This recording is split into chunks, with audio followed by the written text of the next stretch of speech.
আসসালামু আলাইকুম প্রিয় ভাই ও বোনেরা।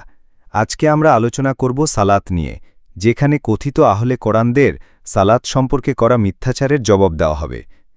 এ বিষয়ে এক বোন আমাকে প্রশ্ন করবেন এবং আমি তার যথাযথ উত্তর দেওয়ার চেষ্টা করব ইনশাআল্লাহ। ওয়ালাইকুম আসসালাম প্রিয় ভাই। আচ্ছা ভাই, আমি একটা প্রশ্ন করছি। কথিত আহলে কোরআনরা বলে কোরআনে যেখানে যেখানে সলাত শব্দটা এসেছে প্রায় সব জায়গাতেই তারা সালাত শব্দটাকে হুবহু রেখেছে, কিন্তু অনুবাদ করেনি। এটা কি কোথাও ভুল হচ্ছে না? যদি আমরা সালাতের অর্থ দোয়া, প্রার্থনা বা আহ্বান ধরি, তাহলে কি অসুবিধা আছে? আসল অর্থ থেকে কি মানুষকে দূরে রাখা হচ্ছে না? প্রিয় বোন, খুব ভালো ও সময় উপযোগী প্রশ্ন করেছেন। সত্যি এ বিষয়টিতে আজকাল অনেক মানুষ বিভ্রান্তিতে পড়ে যাচ্ছে, বিশেষ করে কথিত আহলে কোরআনদের মন গড়া বক্তব্যের কারণে। তাহলে আমি আপনাকে পাল্টা একটা প্রশ্ন করি, আপনি উত্তর দেবেন। জি ভাই, প্রশ্ন করুন। আচ্ছা বোন, ইংরেজিতে ক্লাউড শব্দের অর্থ কি? আমার জানা মতে ক্লাউড মানে আকাশের মেঘ। জি, ঠিকই বলেছেন। কিন্তু ক্লাউডের অর্থ শুধু আকাশের মেঘেই সীমাবদ্ধ নয়। আধুনিক যুগে অর্থাৎ ২১ শতকে তথ্যপ্রযুক্তিতে ক্লাউড মানে হল ইন্টারনেট ভিত্তিক সার্ভার বা স্টোরেজ। আবার পুরনো ইংরেজিতে ক্লাউডের অর্থ ছিল পাথরের ঢেলা বা পাহাড়ি পাথর। ১৩০০ শতকে যখন আকাশে ভেসে থাকা মেঘ পাথরের মতো মনে হল, তখন থেকেই ক্লাউড থেকে ক্লাউড শব্দটা মেঘ অর্থে ব্যবহৃত হতে লাগল। অনেকদিন ধরে ক্লাউড মানে শুধু আকাশের মেঘই চলতে থাকে। এখন আমরা জানি ক্লাউড মানে ইন্টারনেট সার্ভার বা স্টোরেজও হয়। তাহলে কি এখন কেউ বলবে, না, ক্লাউড মানে আমি শুধু আকাশের মেঘই বুঝাবো, ইন্টারনেট সার্ভার মানব না? এটা কি যুক্তিযুক্ত হবে? অবশ্যই না ভাই, আপনার উদাহরণটা যথেষ্ট যুক্তিসঙ্গত। জি বোন, কোরআনেও অনেক সাধারণ আরবি শব্দ এসেছে যেগুলো আরবরা আগে দৈনন্দিন জীবনে ব্যবহার করত, কিন্তু কোরআনে এসে সেগুলো বিশেষ টার্ম, পরিভাষা বা টেকনিক্যাল টার্ম হয়ে গেছে। তাই শুধু শাব্দিক অর্থে বুঝলে ভুল হতে পারে। কোরআনিক প্রেক্ষাপটে এসব শব্দের নির্দিষ্ট ও গভীর অর্থ আছে। উদাহরণ, সালাত, শাব্দিক অর্থ দোয়া, প্রার্থনা, আহ্বান। টার্ম হিসেবে ইসলামের ফরজ ইবাদত, যা নির্দিষ্ট সময়ে, নির্দিষ্ট নিয়মে, নির্দিষ্ট শর্তসহ আদায় করা হয়। সূরা বাকারার ১৫১ নম্বর আয়াতে দেখা যায়, নবী কোরআনের শিক্ষক হয়ে আমাদেরকে এই ইবাদত শিখিয়েছেন। প্রশ্ন, কবে টার্ম অর্থে ধরব? পয়েন্টার, যখন কোরআনে আকিমুস সালাত বা অনুরূপ বাক্য আসে, সবসময় টার্ম অর্থে অর্থাৎ ফরজ নামাজ বোঝাতে হবে। যেমন সূরা বাকারার ২:৪৩ নম্বর আয়াত, ওয়া আকিমুস সালাত ওয়া আতুজ জাকাত। সূরা নিসা ৪:১০৩ নম্বর আয়াত, ইন্না সলাতা কানাত আলাল মুমিনিনা কিতাবাম মাওকুতান। কিন্তু যেখানে শুধু সালাত এসেছে, সেখানে প্রসঙ্গ দেখে বুঝতে হবে, কখনো টার্ম অর্থে ফরজ সালাত, কখনো শাব্দিক অর্থে দোয়া বা রহমত। যেমন সূরা আহজাব ৩৩-৫৬, ইন্নাল্লাহ ওয়া মালাইকাতাহু ইউসাল্লুনা আলান নবী। এখানে সালাত সমান সমান রহমত বা দোয়া। সূরা তাওবার ৯:১০৩ নম্বর আয়াত, ওয়াসাল্লি আলাইহিম ইন্না সলাতাকা সাকানুল্লাহুম। এখানে সালাত সমান সমান দোয়া, অর্থাৎ আকিমুস সালাত সবসময় ফরজ ইবাদত সালাত। শুধু সালাত আসলে প্রসঙ্গ অনুযায়ী হয় নামাজ, নয়তো দোয়া বা রহমত। অথচ কথিত আহলে কুরআনরা সালাতকে সংযোগ, দ্বিমুখী কানেকশন ইত্যাদি বলে অনুবাদ করে, যা শাব্দিক অর্থের সাথেও যায় না। একইভাবে অন্যান্য টার্মও আছে। জাকাত শাব্দিক অর্থ পবিত্রতা, বৃদ্ধি, টার্ম হিসেবে ফরজ দান। সাউম শাব্দিক অর্থ বিরত থাকা, টার্ম হিসেবে ফজর থেকে মাগরিব পর্যন্ত রোজা।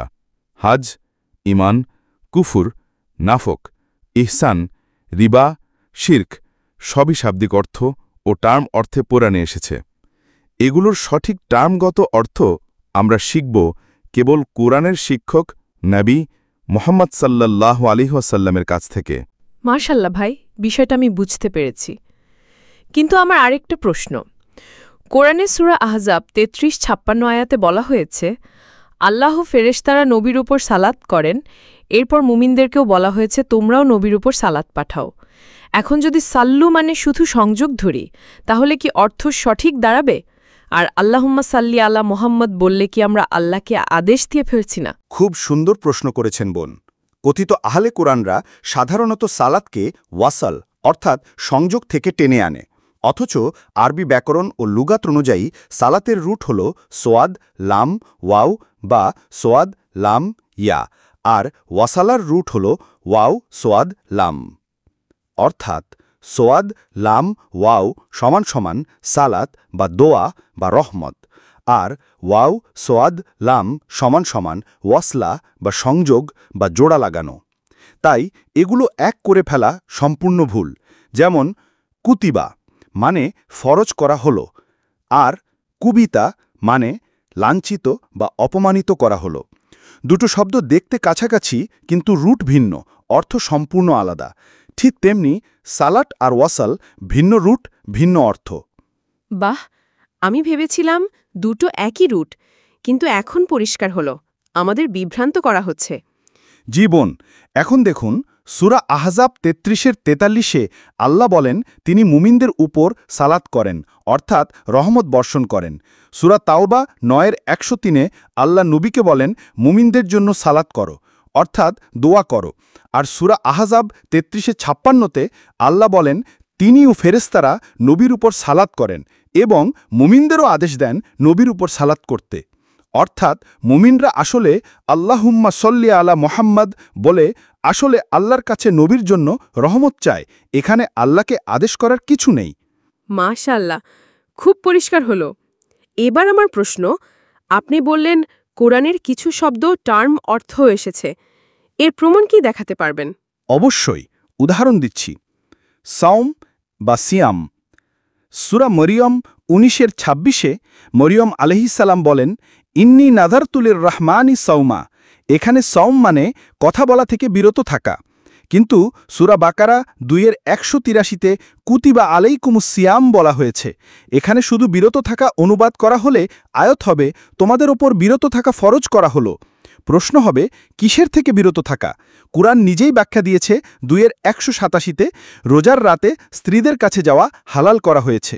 অর্থাৎ এখানে সিয়াম হল টার্ম অর্থে রোজা বা নির্দিষ্ট ইবাদত। এখন আমার প্রশ্ন হল কথিত আহলে কুরআনরা কেন সিয়াম শব্দের অনুবাদ করে না, সিয়াম শব্দটাকে সিয়ামই রেখে দেয়?